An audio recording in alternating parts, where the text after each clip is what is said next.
Capítulo 88. De volta ao castelo. Autor: Mindil. Tradutor: Blue Spark. Revisor: Loliveira 3. Green ficou entusiasmado ao saber que as moedas de ouro de dentro do espaço agora podiam ser retiradas, já que essa era a característica que mais o preocupava. Ele sabia que o espaço era usado principalmente para agricultura e não muito bom para lutar. Mas ainda havia um problema com a agricultura quando você colhe as colheitas com muita frequência. Por exemplo, se Zalhai plantou apenas rabanetes durante um ano, receava que levaria uma década para todos no continente comerem todos os rabanetes. Um rendimento tão alto era demais. Isso impactaria muito o mercado do continente. Tentar vender tantos rabanetes seria um problema. Mas isso não era o mesmo que vender os rabanetes dentro do espaço.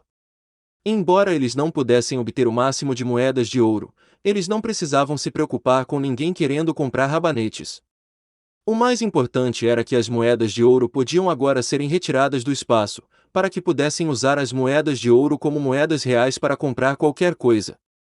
Depois de descansar por uma noite, na manhã seguinte, Green estava a caminho da cidade-casa. Desta vez eles não esconderam o fato de que Green iria comprar alguma coisa. Depois que Green foi embora, Zalhai foi para o quintal da mansão. Ele se preparou para levar os escravos de volta ao castelo da Montanha de Ferro. Ontem, Zalhai havia discutido isso com Green e ele concordou. Afinal, a propriedade era pequena e muito próxima da cidade-casa. Era hora de voltar para o castelo. De qualquer forma, o castelo era como suas raízes. Eles tiveram que voltar mais cedo ou mais tarde. E agora, com as pedras da Montanha de Pedra, não só podiam fazer mós, mas também consertar o castelo. Embora o castelo não estivesse tão danificado, depois de tantos anos, inevitavelmente estaria desmoronando em alguns lugares. Minerar na Montanha de Ferro não era muito conveniente, mas agora eles tinham essas pedras da Montanha de Pedra. É claro que, se eles quisessem continuar mantendo as pessoas longe da Montanha de Pedra, eles teriam que manter o feitiço que cobria a montanha em uma névoa de escuridão. Zhao Zui dissera a Zalhai que, assim que saíssem, o feitiço da névoa de escuridão perderia seu efeito, permitindo que as pessoas vissem a mansão. Zalhai não queria isso, então ele planejou deixar 2 dos magos negros para trás. Zalhai contava com estes 2, Zhao Qi e Zhao Liamba, para defender a Montanha de Pedra. Ele permitiu que eles levassem 100 mortos-vivos. Isso deve ser o suficiente para se algo acontecer. Enquanto eles puderem bloquear o inimigo por algum tempo, Zalhai poderia vir com reforços. Os 6 magos negros mortos-vivos restantes iam seguir Zalhai de volta ao castelo. Ele planejava deixar 2 deles para guardar o castelo, enquanto os outros 4 entrariam no pântano do cadáver apodrecido e capturariam bestas mágicas mortos-vivos. Agora que o rancho foi aberto, ele seria capaz de manter qualquer tipo de bestas mágicas, o que o ajudaria a formar um exército. Somente depois de estabelecer um exército de bestas mágicas, Zalhai ousaria começar a cultivar a terra nas Terras Negras, caso contrário ele não teria coragem. A partir de agora, Zalhai estava se preparando para levar Blochiad e Roquiad para o castelo, a fim de gerenciar os escravos e protegê-los, mas Zalhai ia ficar para trás na Montanha de Pedra. Ele queria esperar até que Laura voltasse. Embora agora pudesse tirar moedas de ouro do espaço, a quantidade de ouro que ele receberia pelas colheitas era muito pequena. Não foi rentável.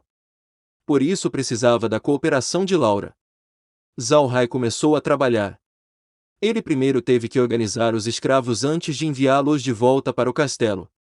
Isso não foi difícil, porque os escravos já estavam acostumados com o espaço. Uma vez que todos estavam dentro do espaço, Zalhai disse: "Deixe-me dizer uma coisa. Do espaço, agora podemos ir diretamente para o castelo na Montanha de Ferro, onde vocês vão construir mós e reparar o castelo."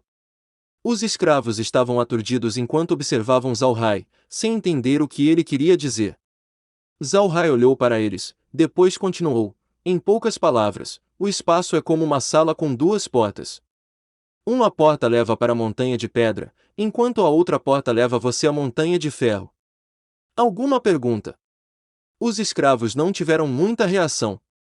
Eles sempre sentiram que o espaço era mágico, então não parecia estranho que ele tivesse essa habilidade.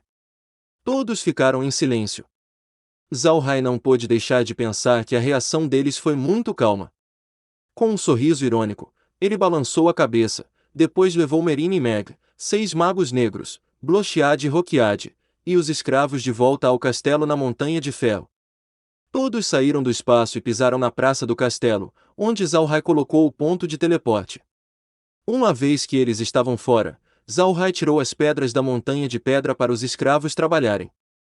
Ele também pegou um pouco da comida que Merin fez com a ajuda de Meg, junto com alguns suprimentos para a vida, como cobertores. Agora, Zhao Qi, Zhao Liamba e 100 mortos-vivos estavam esperando na montanha de pedra por Grim voltar da cidade-casa. Não deve demorar mais de 2 dias, tempo suficiente para resolver as coisas aqui no castelo. Eles tinham saído do castelo por 20 dias. Não mudou muito, exceto pela quantidade de poeira. Depois de uma limpeza rápida, os escravos ocuparam-se sob a liderança de. Eles montaram os discos de pedras junto com a madeira da árvore do fruto de óleo. A madeira era muito forte, e depois que o espaço subiu de nível, ficou ainda melhor. Mas por causa do alto teor de óleo na madeira, era muito inflamável. No entanto, Zhao Hai não estava preocupado com isso porque havia um fosso ao redor do castelo. Não havia necessidade de se preocupar com um incêndio. Embora ninguém aqui tivesse habilidades completas de ferraria e carpintaria, fazer a mão em si não era difícil. Não exigiu muitos detalhes técnicos. Você só precisava esmagar a pedra e enfiar a madeira. Qualquer um poderia fazê-lo se eles fossem fortes o suficiente. Quando os escravos começaram a trabalhar, Zhao Hai foi procurar Merine. Vovó Merine, vamos ao vale ver se alguma coisa mudou. Merine também estava curiosa sobre o que aconteceu com o milho, então ela concordou.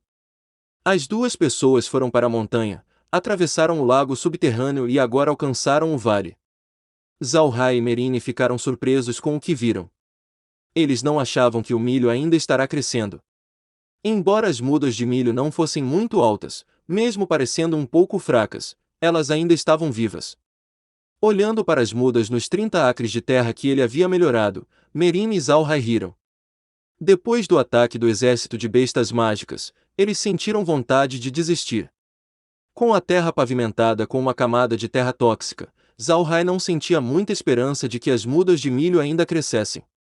Mas agora, ele tinha certeza de que o solo abaixo da terra tóxica ainda era fértil graças ao seu melhoramento de terras, permitindo que as mudas sobrevivessem. Desde que Zhao Hai partiu para a cidade-casa, essas mudas só conseguiam se virar sozinhas. Parece que a vitalidade delas eram muito tenazes. E este é o fim do capítulo. Espero que tenha gostado. Não deixe de clicar em gostei, se inscrever, comentar e compartilhar. Isso é muito importante. Nos acompanhe também pelo nosso podcast no Castbox e Spotify. Os links estão na descrição.